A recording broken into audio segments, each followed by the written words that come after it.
My sense is a lot of folks, they hang on every word that you guys say. That's got to be a little surreal for you.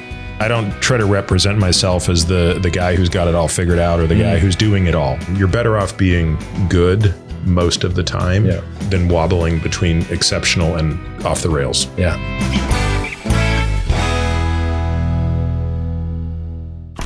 Today's show brought to you by Roka. Roka has invented a completely new class of eyewear. Glasses optimized for performance. No other eyewear brand can keep up with what these guys are doing. They just keep making their stuff better and better. Also, their prescription glasses have the exact same technology as their performance sunglasses. I have a pair of their readers. Actually, I have many pairs, and in every room of my house, every car, every backpack. I don't go anywhere without them. They are absolutely the best damn reading glasses I've ever had. And you folks, when you get above 40, you know what I mean. Unbelievably lightweight. You'll literally forget you're wearing them. The best optics on the market. Never slip, no matter how sweaty you get. The Forward listeners get 20% off. Just go to Roka, ROKA.com. That's Roka.com. Use the code FORWARD at checkout for 20% off. Roka.com. Now let's talk about AG1. Morning routines are critical to me. And one of the most important parts of my routine is drinking my AG1. I drink it before working out, right before making my coffee, and it makes me feel ready to take on my day like I'm doing something good for my body, like I'm taking control of my health. AG1 is a foundational nutritional supplement that delivers daily nutrients and gut health support and is backed by multiple research studies so you can trust what you're putting in your body. I trust AG1 because unlike so many other products out there, their entire formula is backed by research studies, not just the ingredients. Over 14 years, AG1 has been focused on innovation with a trusted, nutrient-dense blend that's the perfect complement to my diet. If there is one product I trust to support me with my whole body health, it is AG1. And that's why I've partnered with them for so long. It's easy and satisfying to start your journey with AG1. Try AG1 and get a free 1-year supply of vitamin D3K2 and 5 free AG1 travel packs with your first purchase. All you got to do is head on over to drinkag1.com/forward. That's drinkag1.com/forward. Peter Attia, ladies and gentlemen. Peter, thanks for doing this. I was just, before we jump in, I was telling people, because I told people you were coming on, and of course, everybody's so excited. And I found myself just saying, Peter and I are very good friends. So that's sometimes for these conversations, that can be a good thing or a not so good thing. It's like, we talk so much that sometimes it feels like, or you might fear that you're like, wait a minute, we just talked. I've already told you that. We've already talked about this. Are you asking me to say this again, Lance? Right. So full disclaimer, people, there might be some of that. So I should act like any question I've heard, I've never heard before. Yeah. Hey, it's great to meet you. Yeah, it's good to meet you too.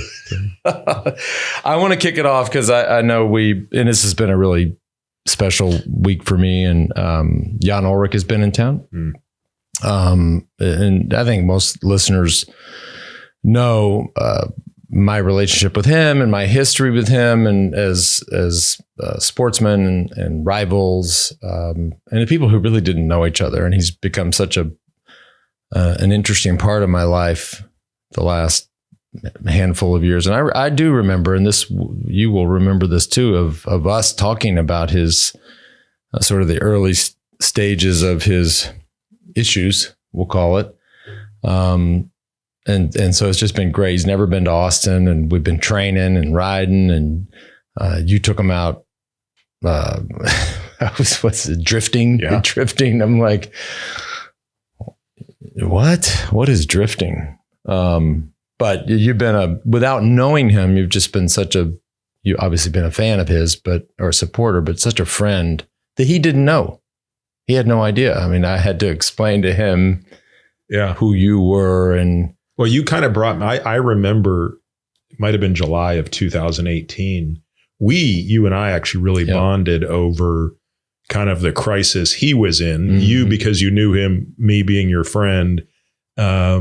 And that's when you went out the first time to Majorca to see him. And he was in pretty rough shape, which I know you've talked about. Yep.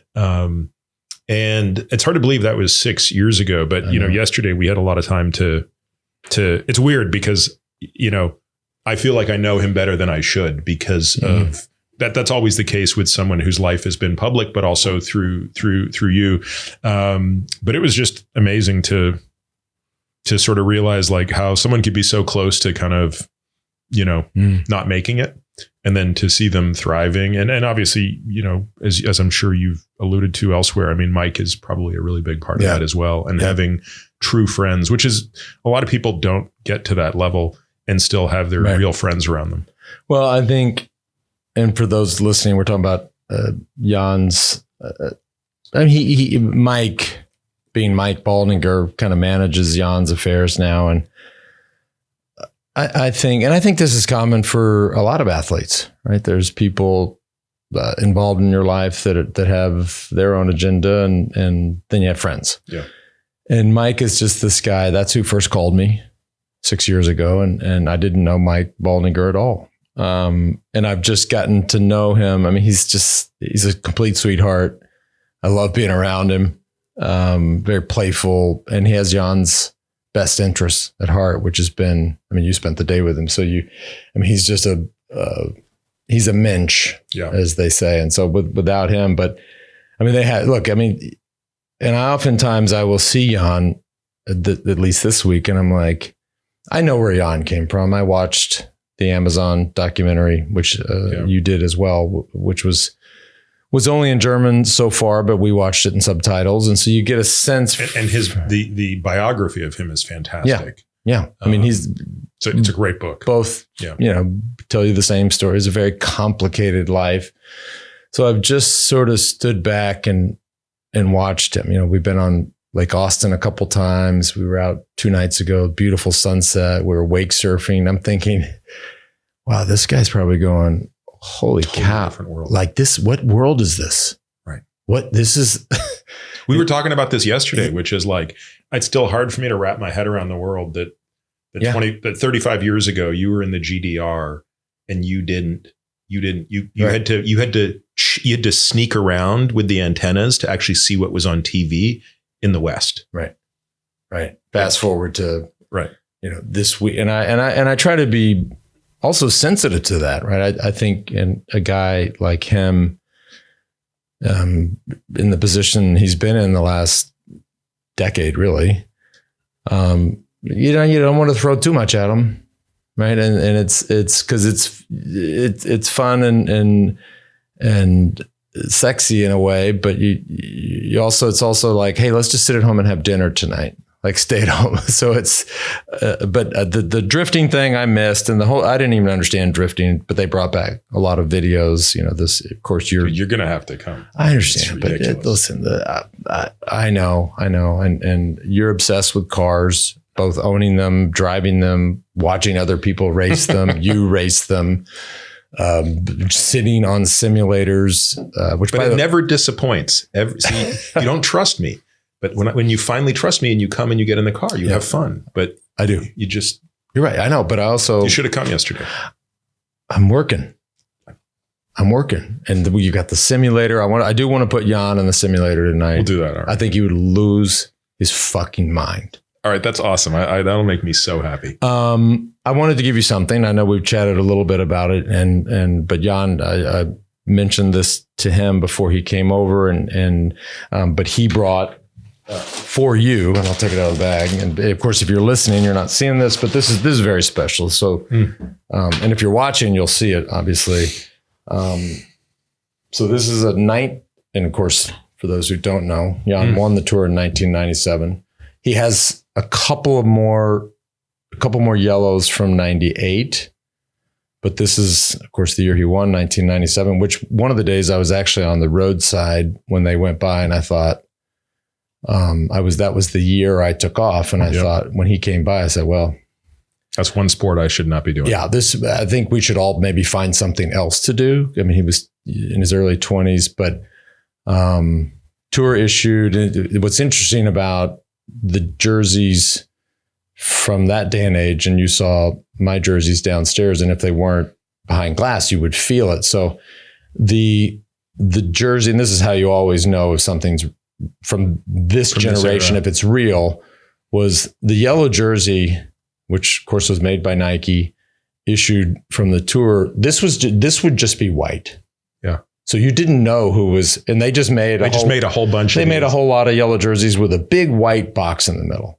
And if, some team from, if Cipollini got the jersey, well, they would laminate his team inside this white box. So you can actually feel it.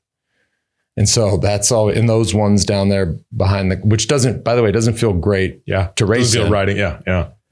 It's kind of like, it's got a little bit of a trash bag. This is just such a meaningful, significant thing. Thank you. I can't wait to give Jan a big hug. Yeah. I mean, he was, I'm going to have him sign it though. Well, I didn't want to, I didn't know what you want. So this is yours. You can do what you may, but I always just love, because I get a lot, people will bring these, I know this was one of your, I said, well, if you don't feel this sort of that plastic rubbery feel, then it didn't come from the tour. And today, because I've seen a modern maillot jaune, totally different. Totally. No, totally. No, they go in. I haven't felt one, but, and the other interesting thing is this long sleeve. Like I would never race in a long sleeve. He would. Like this is, you're burning up in this thing. Right. But this has been worn. I mean, this is, which I think is just so cool. Yeah. This is gorgeous. Can we leave this out here for now? You can leave it there. Let's leave it right there for now. Yeah. He would. But they were obsessed last night when you gave him your book, Outlive. In German, which I thought was interesting because it was, and we had this whole debate last night. The book looks like it's 50% thicker in German. The pages are smaller. In English, it's a 9x7. Got you. The German, it's really funny the things I've learned because it's been translated to 45 languages. Right. Good for you. And I've asked them to send me a copy in each language, of course, so I can see it. And it's really interesting to see how every market has a totally different shtick. Yep. Some countries are like, nope, our books must be this size versus this size. We have to do it this way versus this way. And I stopped managing that. Like for the first 5 of them, I tried to micromanage it and say, oh, I really don't like that. And then I was like, Peter, just shut up. Let them run their market. I know you well enough to know that you probably did micromanage that. How many weeks or months was that at the top of the bestsellers? It was a while. Yeah. It still is. So, okay. I think that's a long time. Yeah. We're probably at 80 some odd weeks. Wow.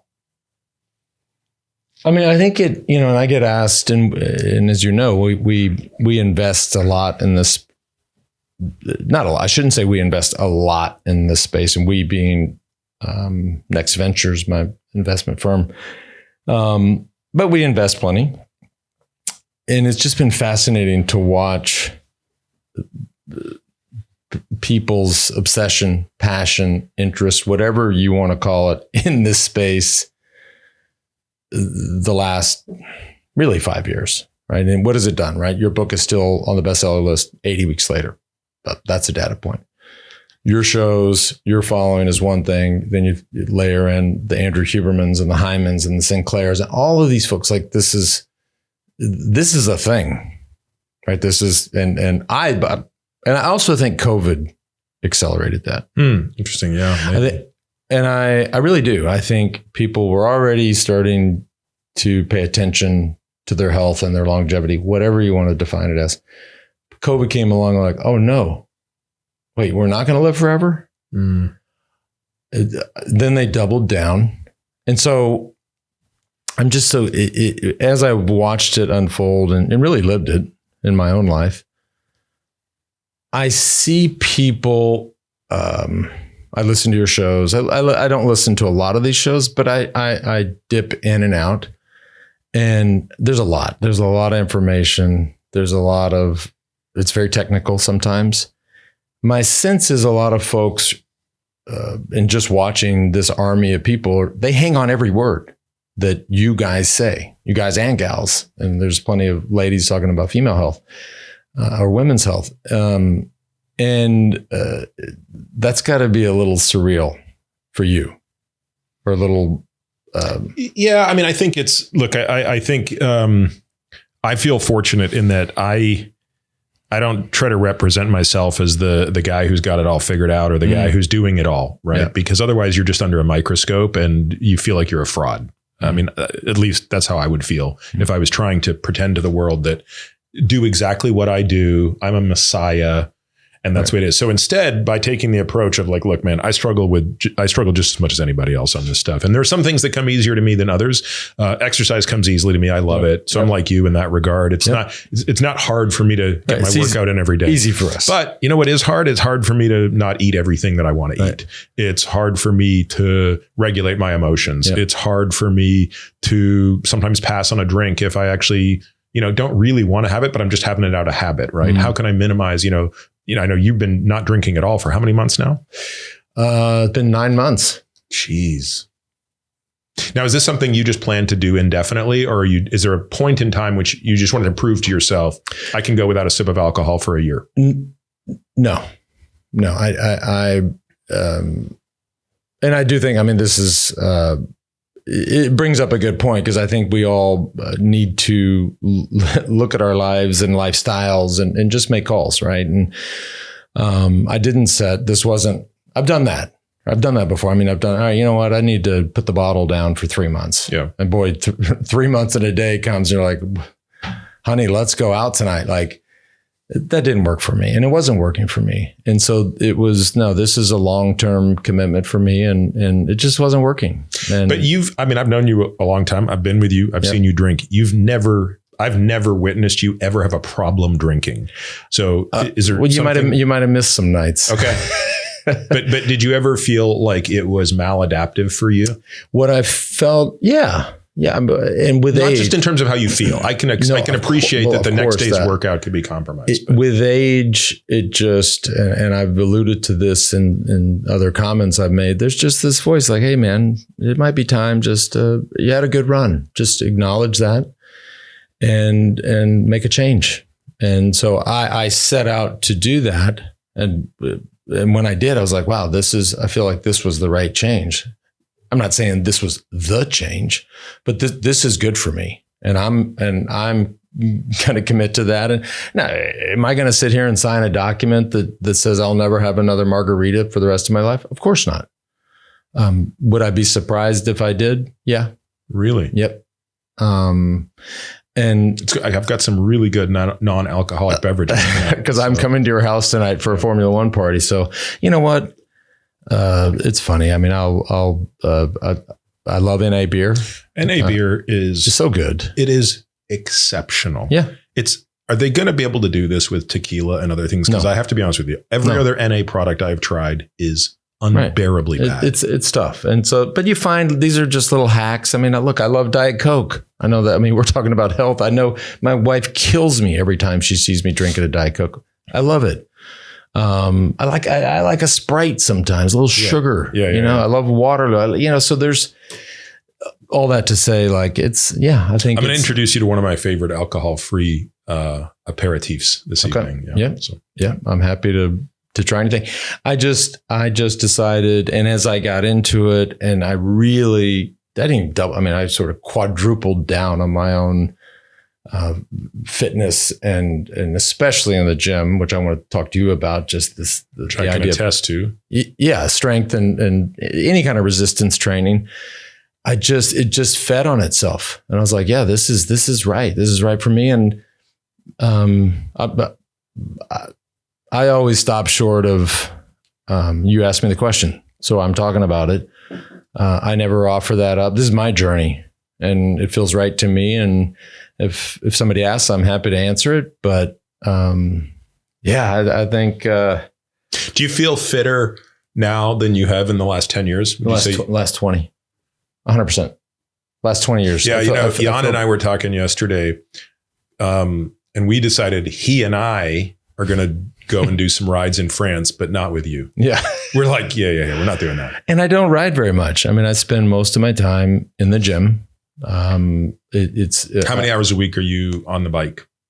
It would depend on the time of year. Summertime we ride more. Yes, we'll say summer. 15 tops. That's not that. That's 2 hours a day. I know, but those are good miles. Yeah, it's mostly mountain biking. It's more fun. That's fit.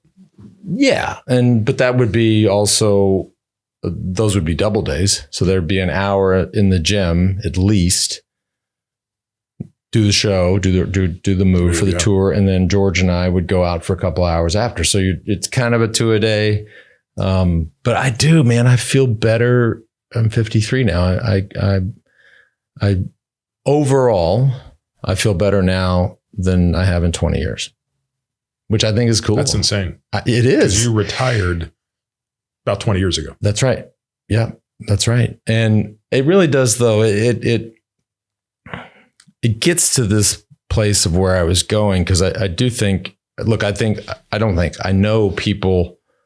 I mean, you guys have created this following. And when I say guys, I mean the folks I mentioned, where it's almost like people are like, hang on a second, like, this is the show. This is the one. He's going to tell me everything. This is the hack. And there isn't. Right. So unfortunately, people, there's your answer. There's not a hack, but it's just finding, like I did, right? These little changes to make in your life and lifestyle, that's the hack. And certainly one of them. The hack is compounding, right? The hack is you're better to be 8 out of 10 every day than vacillate between 5 out of 10 and 10 out of 10. Yeah. And that's incredibly true in exercise, but it's true in nutrition. It's true in sleep. It's true in all of those things. Mm-hmm. You're better off being good most of the time than wobbling between exceptional and off the rails. Yeah. The nutrition piece is, as I really started this journey, and it's been a year now, because the journey of fitness or recommitting myself to fitness started before, I put the bottle down, which that wasn't a great combo. You talk about either 0 or 10, that doesn't equal 5. I mean, that's not the right combo, but the nutrition piece I have, and I think I've almost intentionally, let me just say it very simply. I just eat like shit. And I'm sort of leaving it out there. Like, I am going to get to that, but right now I'm focused on. Do you pay attention to, for example, like, I'm going to at least eat a certain amount of protein every day? No. You eat what's in front of you. That's right. You eat when you're hungry. I don't eat a lot. Are you making a conscious effort to not eat a lot? No, I just don't eat a lot. Do you, just to dig into that further, because there's different strategies. Some people, when I'm doing well, what I'm doing is I'm never eating to the point of being full. So I'll always leave it with, I could eat another half a plate, but I won't. Are you taking that conscious step? I do, but only because I know that I've got one of those things of Talenti ice cream in the freezer, and I'm going to get it. So I leave. That's what you're saving it for, buddy. I save it for that, and it's almost nightly. And at some point, I know I'm going to be like, all right, no Talenti tonight. But your weight is great right now. Like, you wouldn't wait. It's great for somebody that doesn't watch their diet. Well, and I mean, unless you're trying to ride up mountains anymore, I don't know that you need to. No, I know that if I go do a fast group ride, I'm going to pay for sure. First of all, I'm 53 and you're on the group ride with 21-year-olds or 25-year-olds. How often do you still show up on a group ride? The last time it's a good question. The last time I did one was here in Austin. It's a ride called the Breakfast Club. Mm-hmm. They do it once a month. It's a big ride. There's a bunch of fast kids on it. And that was several months ago. And how did that feel? It felt good. I was out of position when the kind of the hard climb started. So that's my excuse. It won't happen again. I will be in position the next time we do that ride. But at 180 pounds and never doing any specific intense work especially on the climbs, you can only fake it so much. I can fake a lot of things on a bike ride or even in a bike race. When the road goes uphill, You cannot fake that. Like power to weight, best man wins. Do you still have a power meter on your bike? No. So you're just riding on heart rate? No heart rate. I have nothing. You just ride on exert. You know, do you know when you're about to brake and to back off? Well, I know when I'm about to brake, but I don't necessarily back off. I just like, fuck it. Let's just give it see how long. No, I don't. No power, no heart rate. I have a bike computer. That's it. Speaking of bike computers, remember the old cat eye bike computer with the 2 little buttons on it? Yeah. My first bike computer. Yeah. You hold both of them down to reset the thing. Yes. They had those like little rubber buttons. Yes, exactly. Yeah. They were great. They were awesome. Little wire running down the fork to pick up the. Yep. It had the little, and then it was like magnet. You just clipped it on the front hub. Yeah. Yeah. And then the magnet mounted on the fork. God. Yeah. Technology. Wow. We're really dating ourselves. But that's it, right? There's not, folks, I mean, I know a lot of people are going to listen to this, but there's a lot of layers to this, and everybody's answer is different. So I would love for you to tell us, all here's the cliff notes or here's the cheat sheet, but maybe not. The other thing I've done, and all of this stuff because we talk all the time. I've really tried over the years, but even more in the last 9 months. It's like, okay, what all do I need to know? All right. So you'll remember 3 or 4 years ago, you sent me to Biograph in San Francisco to do a full body MRI. I never would have done that, but did it primarily because you told me to do it. I like knowing those things. Recently did. How'd you get the calcium scan as well? You had me get a calcium scan, and then recently did the Clearly test, another heart scan. Yep. Tons of blood work, DEXA scans, obviously gallery test. Yep. So just knowing, just gather. I would say to people like, hey, first know what you're dealing with. Like, let's start ruling out some shit. Yeah. I mean, there's some things that you don't need to get a test to tell you, right? So if you're 50 pounds overweight, right. You don't, a scale isn't even necessary, right? If you are winded walking up a flight of stairs, if you can't carry your groceries up 2 flights of stairs to get into your apartment, you don't need to do a VO2 max test. We know the answer. This is what you have to go and do to fix it, but we know the answer. Right. But what's amazing is how many silent killers there are out there.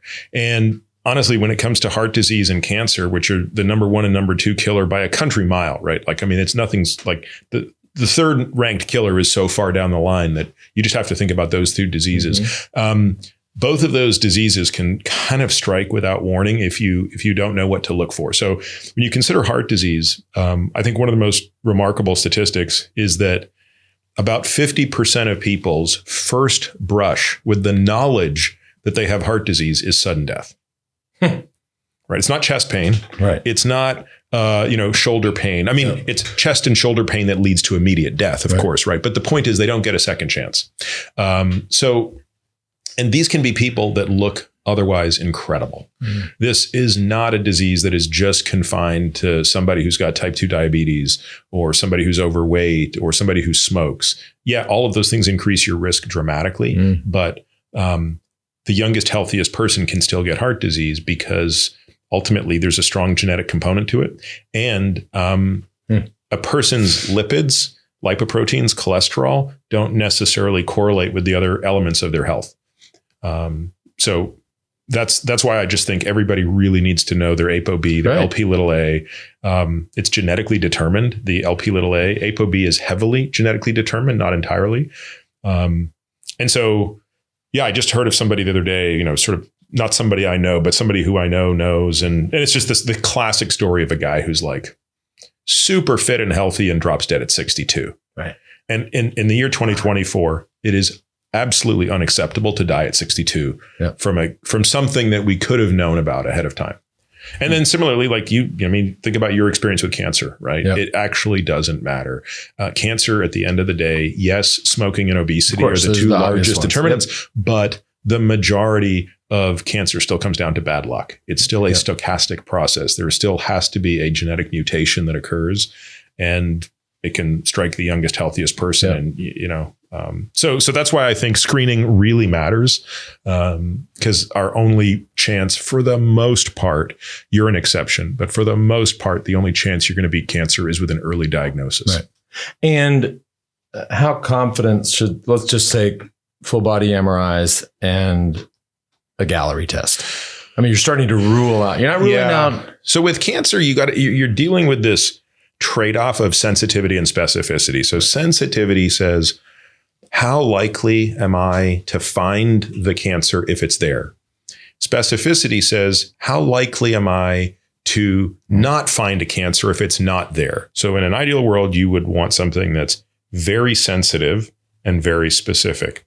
But in the real world, that such a test does not exist. You will trade off between those two. So MRIs tend to be very sensitive, but they lack specificity. So what that means in English is they're going to find most cancers if they're there, depending on the type. So MRIs have huge blind spots to certain types of cancers, which we could talk about if you want. But for the most part, if you narrow it to the subset of cancers that are diagnosable on an MRI, it will be good at finding them, but it's also going to find a lot of things that aren't cancer. And so I don't really love the idea of people going to get an MRI without some counseling up ahead of time. And I don't mean like hours of counseling. Right. I just mean an understanding of, tissues. Like there is a decent chance they're going to find something that's not cancer. And as a result of that, we're going to need to do another scan and maybe even a biopsy. And that's a lot of emotional distress. And I don't think it's worth going down that pathway unless you can appreciate that and accept that that's a risk you're worth taking. Similarly, other tests like the gallery test, it's the opposite, right? It's a very, very highly specific test, but quite low in sensitivity. Mm-hmm. So here you have the opposite problem, right? Which is you can actually start to get into false negatives. Right. So all of these tests are going to be subject to false positives and false negatives. And in that sense, I think the more things, like you go to whatever your level of tolerance is in terms of testing, and then the more ways you can look at something, the more likely you are to find it. So as you said, if you paired a liquid biopsy with an MRI, you're going to do better than if you did one or the other. Right. And then even just when you were talking about somebody walking up a flight of stairs or carrying their groceries or maybe trying to pick up their grandkid or their kid. Yeah. I tell people this story all the time. It's one of my favorite things that we've talked about that you do to folks in your assessments is just the static hang. Yeah. It sounds so great. I just get up there and hang on that bar. Well, I mean, most people are like, why? Why would a static hang tells you like 5 different things. Yeah. It is for which, by the way, strength. I can static hang a lot longer now than I could when we first met. Yeah. What are you up to now? I haven't tried, but now you get. What did you do the first time I had you try that? Oh, it was certainly less than a minute. Oh yeah, I bet you probably over 2 minutes now. I bet. I think I could now. I haven't tried it. Okay, but I will try it tomorrow. Because now I'm super curious, but it's significant. But it's a great test. It just as VO2 max is an amazing way to assess your total, cardiorespiratory fitness.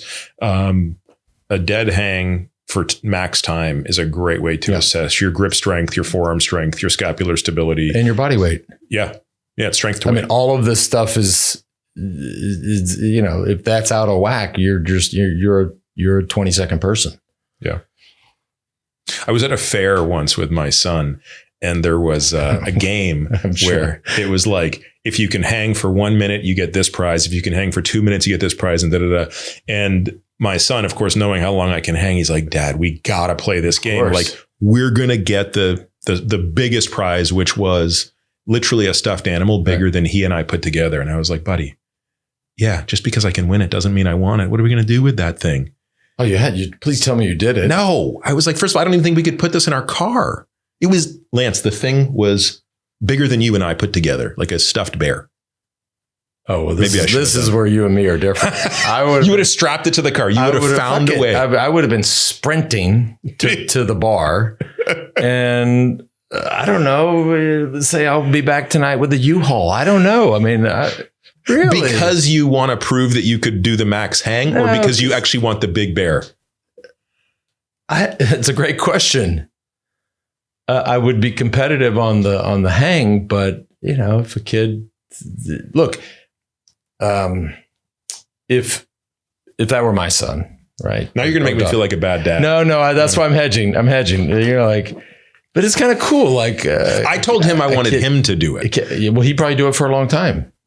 Yeah, I don't think he would have done it for 4 minutes, which is, I think, where you needed to be to get the big bear. So, but the kid's like, hey, my dad can do this better than anybody here. Like, that's the way I would hear that. And I'm like, fucking hey, son, you're right. Let's. I wouldn't say it like that to my son or my child, but you'd be like, yeah, where's the bar? Here's my guy. It's literally the only time I've been at a fair where I knew I could win the hardest thing. Because most of the other things, you're like, I don't know if I could do, like, because a lot of the other things, it's not like how hard can you hit the hammer. It's can you hit the hammer at the right level to hit the. I remember that they must do that at kids things. We were at one of these not a jumpy house, but like a trampoline park once where it had bars and it had a lot of gymnastic stuff. And they had the very same thing, but they would have everybody get on the bar at the same time. So you're looking around and you're just seeing people drop. That's cool. See, that's a whole new level. And then all of a sudden it gets down to 5 people and then 3. And the next thing you know, it's just a hang off between 2 people. I was not one of them. The very, very first time I had my wife do a dead hang, she went for 3 minutes and 5 seconds. Yeah. I was, by the way, we could spend the whole podcast talking about Jill. I don't know, buddy. I don't know what you did to deserve her. No, I don't know either. I'm very, very fortunate. Yeah. She's, as are you. No, I know. Yeah. Yeah. They're very similar. We're complicated guy. You're a very complicated guy. And as am I. Yeah. Let me ask you, it's funny. We didn't plan on talking about this, but I just acknowledge that we are both complicated. But I'll walk through my day and be fully convinced that I'm super chill. And I'll tell people like, yo, man, it's all good, man. I'm chill. Do you ever say that? Like, oh, it's no big deal. I'm really chill. And I've had people call me like, bro, you actually no, you are not chill. Yeah, I don't think anyone's ever accused me of that. But do you? No, I don't. I think deep down I know that this is. I do, which is weird. Yeah, I don't. I who was I talking to the other day? I was talking to a friend, and somehow it came up like how great he looks for his age, and he does. He's 60. He's 64, and he looks younger than me, right? And we were like, dude, what is your secret? And he goes, no stress. And I'm like, yeah, I think there's something to it, man. I agree with that. Yeah. Well, I don't know how he has it set up, but there are people that have gotten to that some place in their life where that's the setup, right? They've either generated some sort of wealth, or they've just generated some sort of happiness, or they're retired and they've checked all the boxes and they're just cruising. It's interesting. I have not been able to appreciate the pattern yet. So I've met, no, me neither. As have you, we meet people from all walks of life. And so that's everything from the most successful by pick your metric, right? So by fame, by wealth, by achievement, by whatever. And yeah, I can't figure out the pattern. I've met people across the spectrum, and it suggests to me that there has to be a strong genetic component to how a person is wired. Like, is a person just kind of innately a little more anxious, a little more on edge, a little more critical? We certainly know that happiness and disposition is quite genetic, actually. So I think that this is also a part of the piece. Now, happiness, as an example, and Arthur Brooks has written a lot about this and spoken about it. It's also a skill, right? So it's not happiness is really less of a destination, more of a process. And even though people might have more of what's viewed as a happy valence to them, and that part is sort of genetic. When you think about the core ingredients of happiness, the strength of relationships, joy, sense of purpose, those things actually you can work on. Yep. So I don't know. I take stock in just sort of like, let me modify what I can modify. Yeah. And Dan Buettner has talked a lot about this, and I buy into that. I mean, the blue zone stuff, and just as people in those parts of the world, as they age, that life is different for them, and they have community. They're revered. They've been active. Like I see that, and I'm like, I like that. I'd sign up for that, minus the nutrition part. I got to ask, and the not exercising part. Listen, you said it earlier, like exercising is easy for us. And you're right. But what would be hard for us is not exercising. Yeah. That's the difference. Like you and I are wired the same, where it's like, and everybody around us can attest to this, right? Our close friends, our family, people we work with. A day that we don't exercise, that's not just, it is hard for us, but it's hard for everybody. Like it's just. I have really become a lot better at this in the last 2 years. So that used to be 100% the case. If I didn't work out, everybody knew it. Right. I would make everybody, I wasn't trying to, but everybody's life would be miserable as a result of it. And I have really worked hard on being flexible. And so for me, it means I never schedule off days, right? There's no off day in my workout. I exercise 7 days a week. But I now accept the fact that probably twice a month, there's going to be something in the schedule that becomes so disruptive. Yeah. It's usually travel. It's never like a day when I'm just sitting around. And I had one last weekend, right? Like we went, my father's pretty sick. We went back up to Toronto to see my family. And, it was a short trip. It was a Saturday to Monday trip. So Saturday, I did a hard ride first thing in the morning. We flew up there. Well, Sunday should have been a workout day for me. Mm-hmm. But I was kind of like, you know what? I'm here for one reason, and one reason alone is to see my family. Yep. And I'm just not going to make the hassle to do the workout, and I'm just going to get this thing done. But here's the point. It didn't, nobody knew it. Yep. There was there wasn't the sparks or the steam as a result of it happening. And that's something I couldn't do 5 years ago. Yeah. 5 years ago, there was no off switch. Yeah. Today's show brought to you by Ketone IQ. HVMN launched the world's first drinkable ketone in 2017.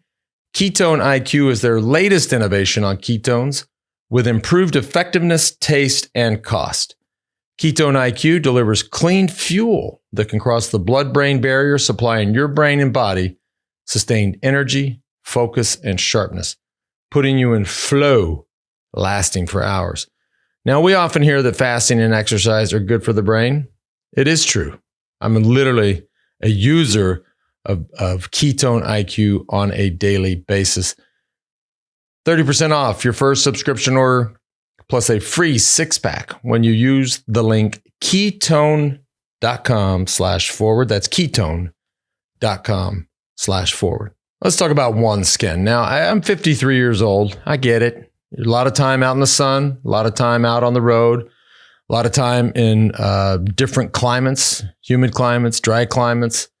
A lot of time over 53 years just grinding and making the worst faces imaginable. Well, I like to call that suffering. But now what? Check this out. There is a solution, and it's OneSkin. Dry skin, deeper wrinkles, crepiness, all these things. It's just a few of the visible signs of aging. That's why I'm talking about it. And it's something that today's sponsor, OneSkin, knows all about. Now, I'm not overly concerned with my appearance, but I do want to keep my skin healthy as I get older. That's why I love their topical supplements. They actually help your skin feel and behave younger as you age. OS1 is scientifically proven to decrease lines and wrinkles, boost hydration, and help with the thinning skin that comes with age. Don't just take my word for it. They've got over 4,000 5-star reviews for their full line of face, body, sun, and travel size products. OneSkin is the world's first skin longevity company. By focusing on the cellular aspects of aging, OneSkin keeps your skin looking and acting younger for longer. Get started today with 15% off using the code FORWARD at oneskin.co. That's oneskin.co. That gets you 15% off. And again, the code is FORWARD. I'm so fat. We actually really haven't ever talked about this, but this, and I can't remember if you've done it once or twice, but this swim from Los Angeles or wherever, the coast of California, to Catalina Island. Did you do that once or twice? Twice. You did do it twice. Once in each direction. Oh, okay. Yep. Was it out and back? No, I didn't do a double cross. Although people have done double cross. Okay, so the best, I'm assuming they're probably two totally different times because of tides and current and. So but the this Catalina is channel, 20 hours. No, the first one took me 10 and a half. The second one took 14 and change, and the second one was one of the rare occasions when there was a really bad current against me. So normally it's kind of, most of the current is just a little bit sideways and it's not super strong. It's not like the English Channel. The reason the English Channel, which is the same distance, it has this element harder is that it's going through such a narrow area. Whereas in the Catalina Channel, you're basically swimming out in the Pacific. And so the currents are it's not as much of a choke point. The thing that makes the Catalina Channel harder than the English Channel is the marine life is much freakier. Like you've got great whites out there. No. That part's the scarier part. This is on my list. Because this, and just so I'm clear, whether it's 10 hours or 14 hours starting at midnight. And that's to minimize. See, I know that's hard. It's hard. This is crazy. It is, because it's one of the more difficult things to wrap your mind around, is that for the first 6 hours of that swim, you can't see. Yeah. Versus 5 a.m. What's wrong with 5 a.m.? So if you start at 5 a.m., if you start at 6 a.m., you are going to be on the water at 2 p.m. And you do not want to be out on the Pacific Ocean at 2 p.m. that time of year. The Santa Ana winds kick up and you are going to have so much chop. You're just, you're going to be drowning in chop. Now, it's not that you can't do it.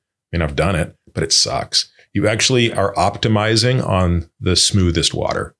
So you suck it up on the fear factor to just give yourself the best shot at smooth water. And so everybody's clear. You're just swimming, because you could imagine a world where you swim in some sort of a net or cage that people have tried this, Lance, and it never works out. You end up breaking your hands on the cage because now a big cage. Yeah, they've tried it. And you put a huge cage. First of all, technically it's cheating because you're drafting, right? The cage gives you a draft. But if you put that aside for a moment, it's logistically really tough for the boat to perfectly match the speed of the swimmer. Yeah, of course. And the boat's going to get hit by waves that the swimmer's not. And so every time I've read about accounts of them trying this, because they were trying to do this to get someone to swim from the Farallones to San Francisco, which is kind of the sharkiest water in North America. Now, when I did swim the Maui Channel, I wanted to start that in the middle of the night because it was same reason. It was like, hey, Maui is really bad wind during the daytime. That's a true chokehold there. So that rips through there. Brutal. And there the boat pilot would not let me start at night because he said, there are so many tiger sharks out here that when we stick a glow stick on your bathing suit at the middle of the night, like I might as well just chum the water. So I actually had to wait until 6 a.m. and I paid a very heavy price because I did not finish that swim for 12 plus hours. The first 75% of it, meaning all the way to Maui and halfway back, took 6 hours. The last half took 6.5 hours because the wind was insane. Yeah. But go back to the Catalina, any of these things, doesn't matter. I mean, although the English Channel, I mean, I don't know how sharky that is, but let's just. The English Channel isn't sharky, but you've got jellyfish in there. I think the bigger issue is the English Channel is colder and the currents are much stronger. It doesn't matter. I mean, nobody thinks that. People are like, okay, it's cold. But I mean, the shark thing is freaky. Like, I'm not going to lie. Hold on. Like, it's in the middle of the night. It's pitch black. I'm assuming. You don't have recourse. The water is, you just don't. You can't see. It's actually kind of cool. Can you see your hands?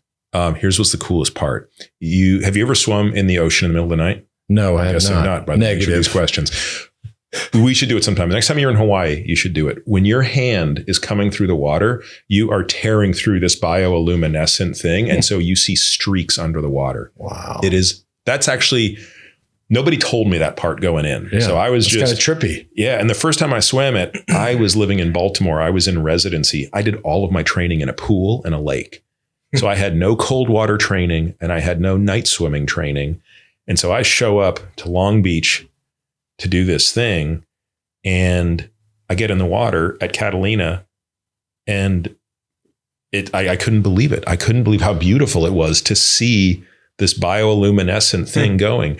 And it kind of looks like stars. And I was fortunate the night I first swam it, it was a clear sky, so you could actually see all the stars. So you see stars. There's no light from LA because you're so far from LA, you don't even have the glow of LA yet. So you're seeing underwater what looks like stars, the bioluminescence, and then you breathe and you see stars, and you can't see where the water line is. That's how dark it is.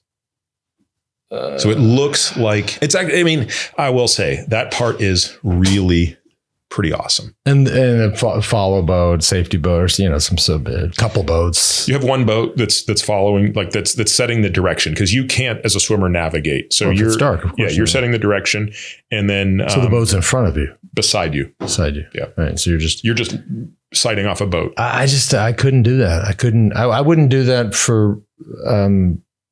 I wouldn't do it for 20 minutes.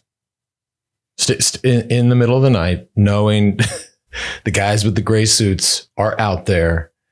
I can't see them. They can certainly see me. I could not. I don't think most people. No, I'm out. But you had to. Did you see anything? Not on. Oh, I did. I saw lots of cool things. I saw, by the time sun came up, I got dolphins. Yep. So I spent 30 minutes being surrounded by a pod of dolphins. Yeah. That was incredible. Saw huge tuna, because by the time you're in the middle of that channel, it's 2,500 feet deep and the visibility is 150 feet. It's a lot. Picture that. That means it's a lot. It's like a clear swimming pool. That's how cool. Yeah. So you're seeing 150 feet down into dark, dark blue. And then you're watching dolphins swim up to you. And I remember at one point I'm swimming and I see a dolphin coming up to me, and I naively thought he was going to hit me. But of course, he just immediately went around me and jumped out of the water. So that kind of stuff was pretty cool. The only time I've ever been there's 2 times in my life I've been scared swimming. The first was in May of 2008. So I was getting ready for a training. I was getting ready for a swim. This is when I lived in the Bay Area. So at this point, I always would go down to San Diego for my really long training swims, because the bay is kind of crap for a lot of these. So I'd go down to San Diego, and the Saturday I did my swim, was supposed to go do my swim. That Thursday, a swimmer got killed in Solana Beach, 200 yards offshore, attacked by a great white. Yeah. You probably remember this. I do. So 2 days later, I was swimming where that guy got killed. No. Yeah, no. And it's a murky part of Solana Beach. And you just knew that this was a shark that obviously thought he was a seal, kind of went up, took a bite. Right. Well, that's not. He was wearing a wetsuit. He was wearing a wetsuit. Yeah. So I came up with all the rationalization, which is, I don't wear a wetsuit and blah, blah, blah, blah. But this stuff, let me tell you, that was still pretty scary to be swimming there. And then the other time was, actually, the other time was a year earlier, and this was when we did a relay swim in one of the northern Channel Islands. So there's 8 Channel Islands. Catalina is one of them, but you get these 4 northern ones, and one of them is called San Miguel, and one is Santa Rosa. They're the 2 northernmost islands, and they're the 2 sharkiest. And we were doing a 60-mile relay swim from that, and I happened to be the swimmer in the water. As it's about 30 minutes before sunrise is the first moment you can start to see anything. And I'm looking down and I am seeing a fish moving this way beneath me. Now, we know that dolphins move like this. If people are listening to us, I'm moving up and down, up and down, up and down. And sharks move this way, side to side. And I'm watching the side to side. And I am in that moment thinking, I have a choice. If I touch the boat, we're disqualified. I screw the whole team here. Like, am I tapping out? Am I freaking out? And I convinced myself this is a dolphin on its side. But I'll never know. Okay. I was waiting for the answer. Nope. Don't know. Just kept swimming. But I almost hyperventilated for a second. I freaked out. Well, I love swimming. And I'm excited to get back into it. Yeah. You're building a great pool. Yeah. Yeah. I cannot wait to come out there and completely whoop your ass. Dude, it won't. Whatever set you want to lay out. First of all, Doc, I will give you will give me a 2-to-1 advantage. You'll still smoke me. There's not going to be a comparison. I haven't swum. I haven't swum in 12 years. I just liked saying it. I just thought it sounded cool. Brennan's going to come out too. He wants to christen the pool. I mean, swimming it's a great sport for folks. I mean, we're talking about most people listening to this are interested in living longer and stronger and et cetera. I mean, swimming is one of those things you can do forever. I think and that's why I'm excited to get back into it. I think it's been 10, 12 years since I've been in a pool. And, look, I have no aspirations to go and spend 20 hours a week swimming anymore. Or swim some channel again. I mean, the only one that I kind of think I wouldn't mind swimming is the Strait of Gibraltar. That would be kind of a cool one to do. How long is that? It's actually not that long. I think it's only 8 or 10 miles, which again, I mean, you got to get in shape for that. But it's that's manageable. That would rip through. And that's a bottleneck right there. Yeah. Oh yeah. No. These are swims you can't just do whenever you want. Yeah. You just as the English Channel, there are very, very specific windows, almost down to the minute when you have to start. Otherwise, it's unswimmable. But the idea of just kind of getting putting swimming back in the exercise portfolio. Yep. A great low impact sport. Yep. There's just. You doing chlorine in that pool? We are, yeah. Yep. I'm getting a lot of crap from it from my buddy Rick Rubin, who, I don't know if you know Rick, but I don't know him, but certainly. But he's close to Laird, and Laird's already tried to talk me into not doing chlorine. It's just too complicated for me. I don't want to weigh in on the impacts of whatever. I just don't like chlorine. I mean, if there is one thing in this world that stops me from swimming every single day, it is chlorine, and I'm. You can minimize it by doing ultra. You can have UV, and so like we have a separate system that'll do like UV and ozone. Yep. So you can minimize the amount of chlorine. And you own the pool, so you can certainly minimize it. Yeah, but like if I go swim masters at Rollingwood, I mean, you got the kid out there, like he's doing the chlorine and he's measuring it with the little thing. I mean, and you get out and you smell for a day. I mean, I literally feel like I'm going to have to go for a 2-hour run to sweat all of this chlorine. It's disgusting. Like that is the number one reason I don't swim every day. Yeah, it's been so long since I've swum in a pool. I don't honestly remember, and I'm sure it's worse in indoor pools too. Mm-hmm. For sure. Yeah. Let's of all the things that are out there, and by the way, I love that these are things, right? These are things that people talk about. Cold plunges, saunas, infrared, you're tracking all this stuff. And I've also been a skeptic of it. As much as I love it, I've been doing sports for 35 years. So I've seen a lot of things come and go. Which of these things, like if you're just, in fact, you are telling me, I was going to say if you're telling the listener, but I'm the listener at this point. Like, what are the ones people should really think about? I know you love. You're talking about just like little hacks. Yeah, right? Cold plunge or hot cold contrast. I think it depends on what you're optimizing for. If you're saying which one of these has the highest probability of impacting how long I live, which means which one of these has the greatest chance of lowering my risk of disease, sauna would stand out by far. Okay. So I think that sauna, I think if you really look at the data, we sort of write these premium newsletters once a month for our subscribers. So they're super deep dives into these topics. So we did a super deep dive on this topic a few months ago. And I think the takeaway was pretty clear, right? I think your risk of Alzheimer's disease and your risk of cardiovascular disease go down significantly. And I mean, like, not as much as they do from exercise, but a lot. Right. Noticeable. A meaningful reduction. Okay. And even if you cut the epidemiologic response by half, it's still absolutely worth the time, in my view. Not at the expense of exercise. So I get this, you get the biohacker who's like, I just want to sauna all day. It's like, well, yeah, but are you working out? Like, so if you're not working out, don't sauna. This is an add-on. This is exactly right. But if you could justify 4 20-minute sessions a week in a sauna, from a time and money perspective, I think you're going to. Does it matter the hot, dry, the temperature? Most of the data are in dry sauna. The Finnish dry saunas and the temperature seems like it needs to be above 180 Fahrenheit. So this is real. Today I was in 20 minutes at 190. So you feel it, like it's not subtle. But if you do it with infrared or steam, it's harder. We don't have as much data on it. It appears that it comes down to, can you increase the skin temperature by about 5 degrees? Okay.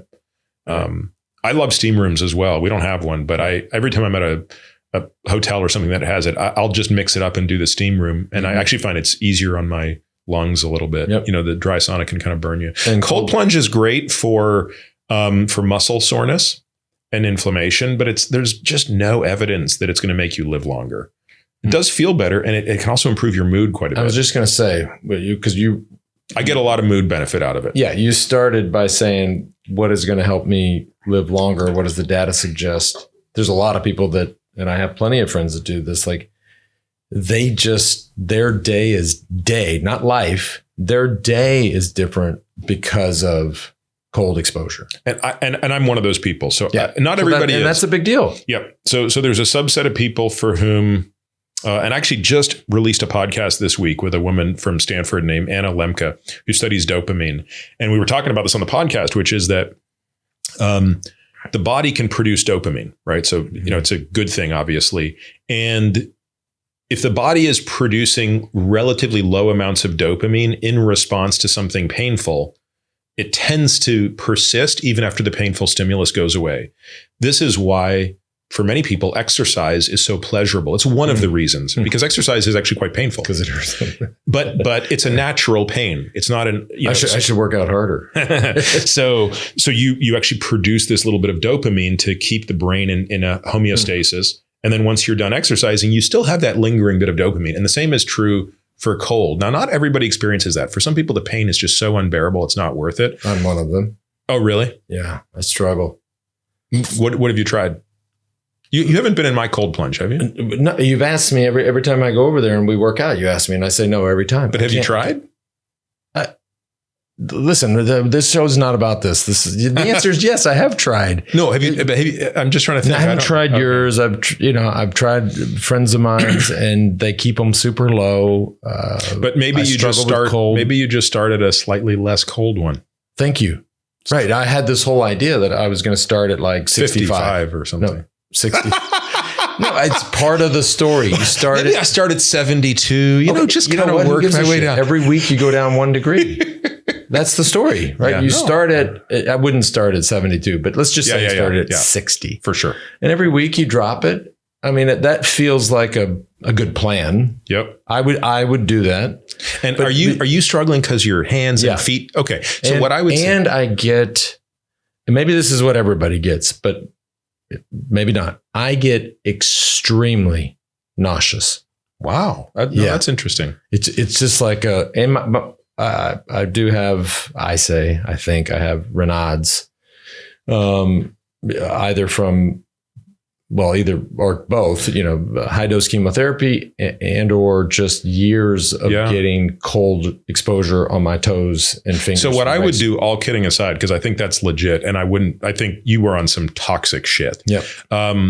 I would get surfing booties and gloves. Okay. And just take that off the table. Okay. Yeah. Because remember, the benefit. No, it doesn't negate any of the benefit. Okay. Yeah. It doesn't matter. You don't need to, you should not be tortured by the fact that your ankles, toes, fingers, and wrists are suffering. Oh. Yeah. We're trying to get your core temperature lower. Right. I love this. Yeah. This is the best part of the show so far. Yeah. So, but I just, I was going to actually document these things, and as I drop the temp and, have a little fun with it on social media. But if you're wearing surfer's gloves and booties, it's hard. Then I can't show that. But I would. I mean, that's my issue. But that's a point, right? Like I say the same thing to my wife. I don't do it. Yeah, because she's the same. Like her hands and her feet hurt so much, and I'm like, well, stop toughing it out for that reason. Like. Right. Let it cool your body, let it cool your torso where you're really losing temperature. Okay. What about the other stuff that's out there? I mean, there's, I forget the name of it. There's a new clinic here in town that's got all the bells and whistles. Yeah. So I'll tell you one thing that I can't find a use case for beyond a few narrow ones, which is hyperbaric oxygen. Okay. So very popular. absolutely proven benefits for wound healing. Yep. So if a person, had a burn or a wound that really had a lot of surface area, concussion, some sort of brain well, injury. we'll come to that in a sec. So for any wound healing, hyperbaric oxygen is remarkable and absolutely worth the investment of time. Concussion is one for which there is no formal indication and the data are kind of mixed. But when I reviewed the data with my team, we came to the conclusion that the data were mixed because the studies weren't great. And as a result of that, I think if I had a concussion, I would probably do hyperbaric oxygen in addition to all of the other things that one should do for a concussion. I would not assume that that's the only thing, but I would add it to the list. But when it comes to, is hyperbaric oxygen, going to make you live longer? The answer to that is, the probability of that is so low that I wouldn't waste a minute of my time on it. If I had the time to drive to a hyperbaric oxygen chamber, get in it and drive home, I would much rather put that time into meditating, journaling, sitting there with my thumb up my ass, talking to friends. Like I could think of 1,000 things that would do more for my lifespan than that. Okay. What are the other big red light? Red light. Okay. Red light also very good for the skin. True proven benefit for skin. Depending, and when we say red light, we can also include laser in there. So if you just talk about the whole suite of these products, proven benefits for skin, proven benefits for hair restoration, both for men and women, probably, believe it or not, some metabolic benefits. So there's one pretty interesting, well done trial that did huge boluses of red light on people's backs and demonstrated that the people who had red light shining on them were disposing of glucose better. Now, again, you have to put this in context, right? It's like, was it better than if they had exercised for the same length of time? No. So I just put this in the category of, it's like one of those things where I would rather use exercise as the tool to increase my muscles' capacity to take glucose out of my circulation. Not just because I like exercise, but because it's doing so many other things. Right. So I just don't think relying on red light to, increase glucose disposal. There might be niche cases where you have a hospitalized patient where that might be advantageous. But I would say for the most part, red light's going to mostly come down to, and there's a little bit of data that it might help with sleep, but I think that's less clear. I think the two big ones are hair growth and skin health. Cryo? Whole body cryo is just as effective for the most part as cold therapy for delayed onset muscle soreness. Right. So that's easier to tolerate if you've done whole body cryo. It's a lot easier, a lot less painful. I've never done it, but it's super easy because these play, but then there's the hassle of having to go to the place. The clinics, they've got them all, these optimization. But you don't get the mood benefits. Right. Because you're not actually feeling that cold. Yeah. NAD drips. No. Which I've done. Yeah. I've done no evidence. many NAD drips. And have hated it. For those who've never done an NAD drip, and for those that have, you'll understand what I'm talking. I've hated every second of it because it's for whatever is going on. I think you're feeling a niacin flush. It feels like you're getting backed up over your chest is getting backed over by an 18-wheeler. There's something. So how many times have you done this? Probably done 20. Why? Well, everybody kept talking about it because I'll try anything, and I never. But why the next 19? Well, I don't know, but I kept trying, and I never felt anything. Yeah, there's no evidence that an NAD drip is doing anything for you other than maybe transiently increasing your NAD levels, which it is. But again, this is one of those areas where if you, and I was on Andrew Huberman's podcast a few months ago, and we did the entire episode just on NAD, NR, and NMN, which are the, the oral supplements that do that. So if anybody's listening to us and they want to the super deep dive on that, yes, I covered the entire topic, the entire history of it, where the story came from, how it relates to these things called sirtuins, how resveratrol ties into that story. But the TLDR is no need. Thank you. Yeah, I was. Well, it's, and I have done probably 20, but I bet the last one has been 4 or 5 years ago. I'm not going back. That's good. Yeah, and there's all every 6 to 12 months there's something else. Somebody comes along with something, and these clinics will move one unit out and put some unit in, and so keep us posted if you find something that actually works. Speaking of these, I've been fascinated. I haven't tracked it that closely, but I follow him on Twitter, and I actually met him 2 weeks ago in San Francisco is this fella, Brian Johnson. I mean, you paid attention to this tech entrepreneur who's trying. He's not really. Really? I mean, okay, well, we'll talk offline. I don't know what all he's doing, but it's pretty extreme. You can see extreme change in him. By the way, too, perfectly nice guy, like super cool guy to just chat with. But it's extreme. I mean, a lot of... I was hoping you had tracked this closely because I don't know what to make of it. Mm-hmm. No, I haven't tracked. Man, another thing I have been tracking, and we've touched on this just in our personal conversations before, and I'm still forming an opinion on this. We have to talk about GLP-1s, Ozempic, et cetera.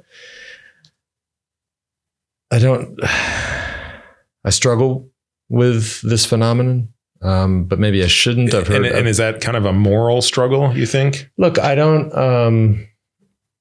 No, it's moral struggle in the sense that the people that in early days needed the medicine the most couldn't get it because people that just kind of wanted it. No. Do you think you have a moral struggle with it because you feel like, hey, man, isn't the way to drop weight just to eat less and exercise more? Right. And should we have a drug that helps people do that? Which, again, I don't think that's a conscious struggle for many people, but I do think it would be understandable to have that subconsciously as part of the struggle. I mean, maybe some of that, but that's not my foundation. My question is where does this lead? Right? Yeah. 10, 20, 30 years down the road. Do we know? Maybe we know. Is this sustainable? Well, I think, look, I've been following these drugs since 2014. Right. And people think that this is a new drug. It is not. Yeah, right. So the first version of this drug that we began to tinker with was, at least the first version I began to tinker with, was called liraglutide. In 2014, it was a drug that was only approved for type 2 diabetes, but we noticed that patients were also losing more weight on this drug than other diabetic drugs. So I began experimenting with it in a couple of patients 10 years ago for weight loss. So non-diabetic patients who were overweight and needed help. And my impression at the time was it was no better than any other drug available at the time. And the best drug at the time was called phentermine. Phentermine's a stimulant, comes with all of its own problems. Also, I'm not, sort of an obesity medicine doctor, so this is really not a world I play in. And I just kind of dropped it. I never really paid attention to it again until 2020. So now 4 years ago, almost exactly, I started paying attention to semaglutide when it was only in the form of Ozempic. So this was it had not yet been approved for obesity. So you did not have the Wegovy version. We didn't have tirzepatide yet. But the diabetic data on Ozempic were mind-boggling. I mean, it wasn't just, this lowers your hemoglobin A1C and makes you less diabetic. It was like, this is insane what it's doing to people's weight. And again, we tinkered with it a little bit in patients, and the results were out of this world. This was totally different. This is a very different era from anything we'd seen before. And we had enough reason to believe that the safety profile here was much better than, fen or something like that where we saw that, no, you could, lose weight, but there was a price you paid down the line. So fast forward to today, what do we know? I think we have even more reason to believe that these drugs are really safe. And part of that is not just that we have more time on drug, but we have so many more people on drug, right? So to understand safety profile, you want to understand something called patient years. How many patients are on it times the number of years they're on it. And that number is huge, right? So now that doesn't rule out that there's some long-term complication, that if you've been on one of these drugs for 20 years, you have a higher risk of X. That's always going to be math you just did doesn't apply. Doesn't equal that. That's correct. That's right. So what it means is if there's anything that's going to go wrong in the first 4 years, the probability we're missing it is super low. But if there's a 20-year increase in the risk of breast cancer or something, well, that's going to take 20 years to show up. Right. Now, is that likely?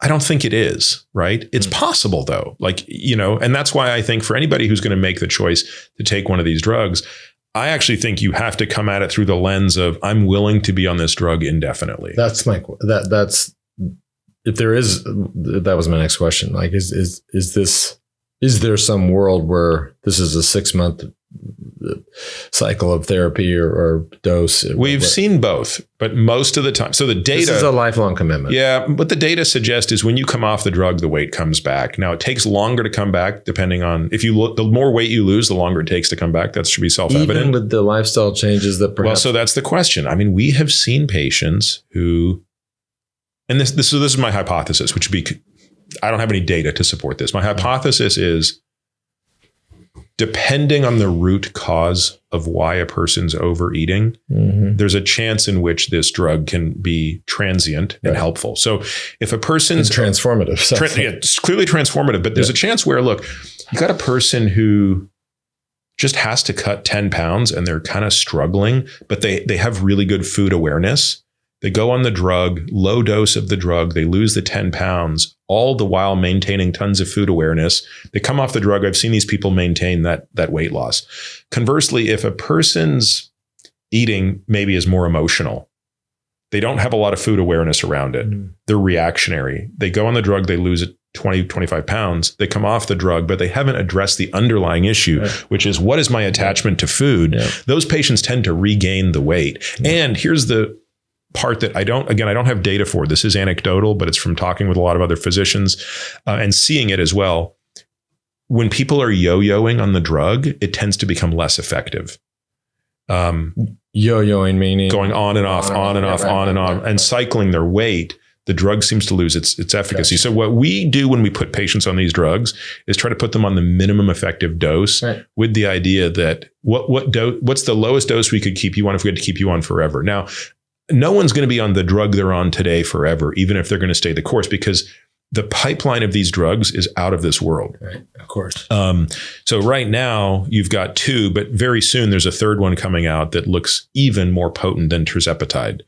And so my guess is there'll be a day when nobody's even on semaglutide anymore, unless it's an economic issue and the drug, Lilly drops the price and it just becomes, basically dirt cheap.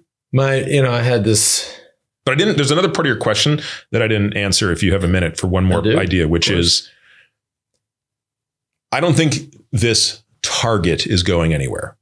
In other words, I don't think the idea of targeting GI incretins is going anywhere. Unless there is some major safety thing that emerges that is so mind-numbing. But truthfully, even if this drug increases the rates of thyroid cancer by 0.2%, the net of it is probably still beneficial. And therefore, I don't think it's going anywhere. And the really interesting question is, in 20 years, will we be using genetic tools to address this? In other words, I think so. Yeah. Will we just say, to hell with the drugs? Like, we're just going to come up with a genetic switch that changes the regulation of GLP-1 and GIP in people so that it's a one and done drug? Yeah. I asked Sanjay Gupta this question. It's probably been 6 months, because I was curious his take on GLP-1s. And I expected a different answer from Sanjay. I've known Sanjay a long time. He tends to be pretty conservative. And he said, look, I support, he didn't say he was a fan, but he said, listen, he summed it up like this. If, it's not an if, but obesity and all of the things associated with obesity is the number one killer in America, right? As you define them, the 4 horsemen, right? They can all kind of, it contributes to all of those. So acknowledging that is such a significant issue, and just take another one of the horsemen, just take cancer. If somebody came up with a drug that was so beneficial for this disease, obesity, nobody would say anything, whether it's cancer, heart disease, dementia, any of these things. People was like, I'm in.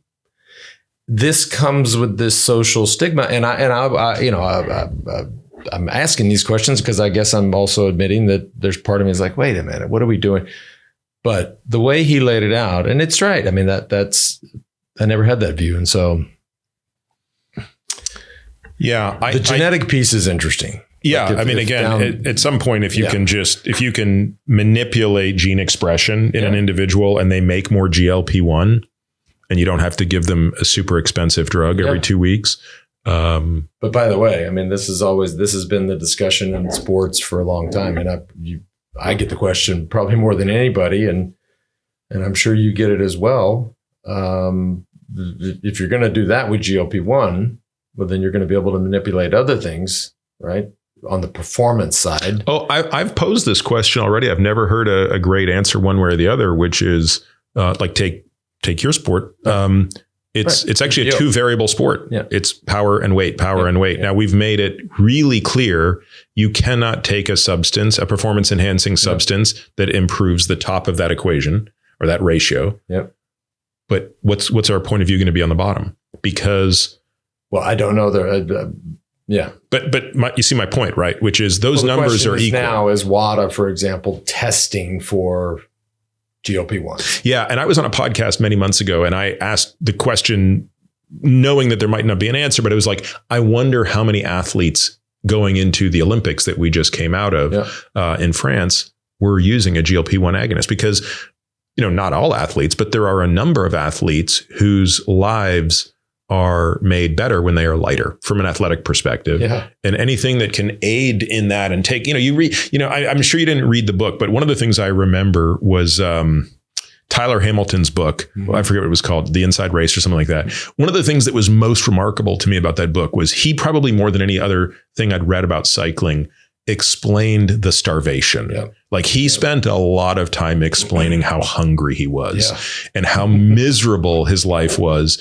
And even the drugs that he used to try to it was horrible. Like he'd put himself into a coma to fall asleep while hungry. Now imagine you could take that away. That was pretty common back in the day when guys would truly starve themselves. Then they would take, super strong sleeping pills just to knock themselves out because of how hungry they were. They were so miserable. So it's hard to say, right? Like I never where do we draw I'm glad that? I didn't. I mean, we cut back and minimized calories and got on the scale every morning. Like, guess we got to eat less. But imagine if that variable wasn't there, and you think about a runner or a cyclist. I mean, the weight penalty those guys pay. Yeah. Yeah. So, I mean, these are, again, all going to be very interesting ethical questions. If they're not being asked, I'm sure they are, but. Yeah. All right. Before I let you go, this week in Formula, we've talked a lot about Formula One too. My views. I'm going to the race. But you must be happy this year. This is what I'm getting at because we've talked about this the last 4 years. So I'm like, Doc, this is fucking boring. And then you would remind, well, what do you think it was like for all those years? And it was boring watching the tour. And, I'm like, yeah, they got a good point. But it seems to be more interesting. They're Verstappen and Red Bull are not the same. And I don't know if it's because the guy left. Yep. McLaren's seem to have found their groove. Mm-hmm. The race is tight. I think that's good for the sport. Oh, it is. I mean, the ticket sales for COTA spiked once Red Bull started tanking. Yeah, I believe that. Yeah, I totally believe that. Then you got Lewis. The way the sport evolves so fast.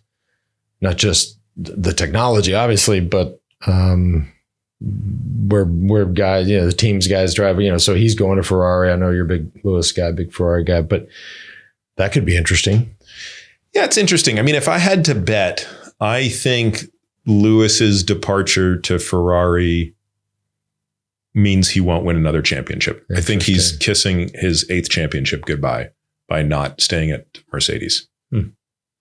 I think he had but then there was no guarantee he could win it at Mercedes. It's not like beating George wasn't going to be easy. And Newey went to Stroll's team. Yeah, to Aston Martin. Is he that good? I think they paid him. I mean, I saw some numbers they paid him. I mean, the deal. I heard 40 million a year. Yeah, I think it was. Yeah. I mean, come on, that's a lot of money. I think that Adrian Newey is exceptional. It's not entirely clear to me how much he's going to be doing he won't. I don't think he'll have any direction on the car next year. That die is cast.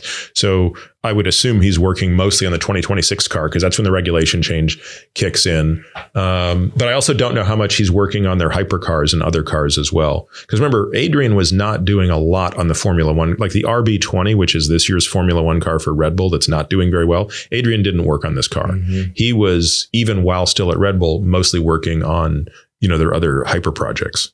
Like the guy who jumped out of space with a hot air. No. Other cars. Okay. Yeah. But no, Adrian is, he's the best that ever lived in that role for sure. Verstappen. I still believe that Verstappen is. You've always said that. No, I think that Verstappen. I think this current crop. I think Max is the best driver on the grid. Now that doesn't mean that on any given day that someone else can't have a better day. But in terms of like, so how do you think about what makes a great driver? I was having a discussion yesterday with one of the team principals about this. A great driver is someone who spends exactly zero cognitive energy thinking about how to drive the car to the limit, and all of their cognitive energy on strategy and race tactics. Right. Very few drivers can do that. Right. Max can do it. Yep. Fernando Alonso can do it. Mm-hmm. Lewis Hamilton can do it. So I would say at this point in time, there are only 3 out of 20 drivers on the grid. They're just phoning in the driving, and then they're just trying to play the game. Think about the day you came driving with me at the racetrack. Now I don't know. I don't know. Never forget it. But think about. I'm still sweating. But think about, and I'm in this boat myself. Like 98% of my resources are going to driving when I'm driving. I'm sensing the limit. I'm realizing, I'm losing the rear. What do I need to, correct this. Okay, boom. Oh, there's my apex. There's my exit back to throttle. Like, my CPU is at total max capacity, 98% of it on driving, and maybe 2% of my CPU, I can actually talk to my coach and get feedback from him. Or if I'm in the simulator, or if I'm in one of my formula cars, like do some of the higher order manipulations, like, use my DRS or something like that. When you're talking about Max, and I think also probably Fernando and Lewis, they are so good that they do what nobody can do from a driving perspective, which means they are at the limit every moment in the car. But it's an extension of their body. They're just moving through the day. It's like you riding with a beautiful cadence of 90 RPM. Yeah. And 100, 110. Yeah. And then, but then every bit of their CPU is now dedicated to where is everybody on the track? How am I? And by the way, like, here's the example, like, in turn 3, I exited and the wind gust and the rear slipped a little bit and I caught it. And so what does that mean at the next corner? Right. What direction is the wind going to be at corner 4 if that's what it did to me at corner 3? Can you imagine having the processing speed to be able to do that? No. A great example of this was watching what Fernando Alonso did to Checo Perez at Interlagos 2 years ago, where it was like some of the most amazing racecraft you've ever seen, where the guy in the inferior car beat the guy in the better car because of racecraft. And it's because it's Fernando. Wow. Yeah. Yeah. Just being, I've been in your simulator. Like that I can't imagine. Like that's no extension of my body. Like that's terrifying. Yeah, and it's kind of weird. Like terrifying. I'll spend the rest of my life doing this, and I'll never be. No, right. These kids were these, and Alonso's no longer a kid, but nor is Hamilton. But they were born to race cars. Yeah, like it's just. But I guess you're right. Like if I think of, I've never.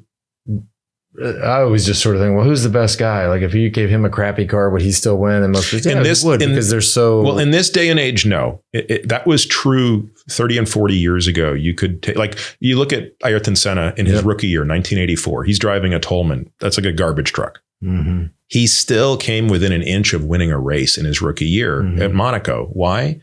Because it was pissing rain. And when it rains like crazy, back then they would let them drive in much worse conditions than today. But when it rains, all of a sudden, the advantage of the car becomes less relevant and the driver's skill matters. And so even as a 24-year-old rookie, he was still the best driver in the rain, even with 3 or 4 world champions on the grid. Mm-hmm. And so he was able to shine in that way. And so back in the 80s, and certainly before, the expression for football, any given Sunday, any team could win any game in the NFL. It was that way in F1. I think today it's probably not that. There are certain cars that are just never going to be able to win a race. It's, I get asked all the time about that stage into Gap in 2003 where Beloki crashed and I ended up in the field. I've never thought about it, but hearing you talk about it that way and me trying to relate that to cycling.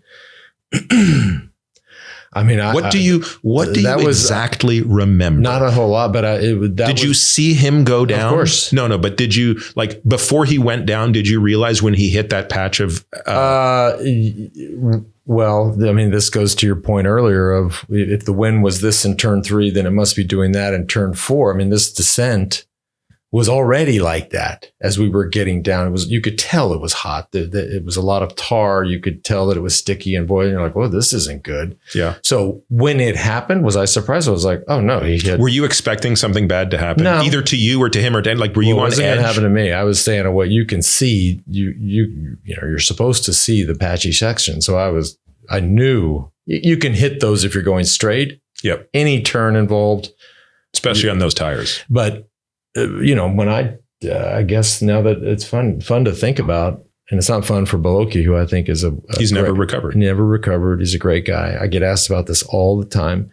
I could have got off and walked in that field. It's the same. Like the way I just went, I was like, well, I just wonder if there was something subconscious that tipped you off that he was going to go down before he went down. Because I think that I think that you might have seen something in his body position. I wouldn't have been behind him if I'd have seen that. Because of most of the time. I wonder if that's what got you already processing, I need an exit plan. Yeah. But it was just like, well. Because a good driver, you'll hear them say that as well. Like, it's kind of amazing when you listen to the radio and you'll hear Max say, hey, so-and-so's losing his left front. Like he can see in his mirror the way the guy exited that corner. His left front tire didn't have as much grip as it did on the last lap. Yeah. Again, talk about a CPU. By the way, he's looking backwards when most people are thinking, I have to look forwards because I'm going 150 miles an hour. Like I'm glad it's close. It's going to be a good race. I think it's exciting. Yeah. And then we have 3 or 4 or 5. What we go? Austin, Mexico, Brazil, Vegas. Austin, Mexico, Brazil, Vegas. Is it Bahrain? No, it's Qatar and then UAE. And this will come down to the last race, I think. For both, because you have the individual. The constructors championship is already no one's going to take that from McLaren, in my view. Wow. And I think the drivers championship will come down to the last race, if I had to guess, at least mathematically. Wow. Yeah. Doc, thanks for doing this. Enjoy this. This is very special, special gift and so cool. And I'll see you tonight, man. Thank you for having me. Finally got you on here. I don't know why. It's like the other day, I was like, you want to come on my podcast? You're like, sure. I'm like, I should have asked that a long time ago. Thanks, Doc. All right.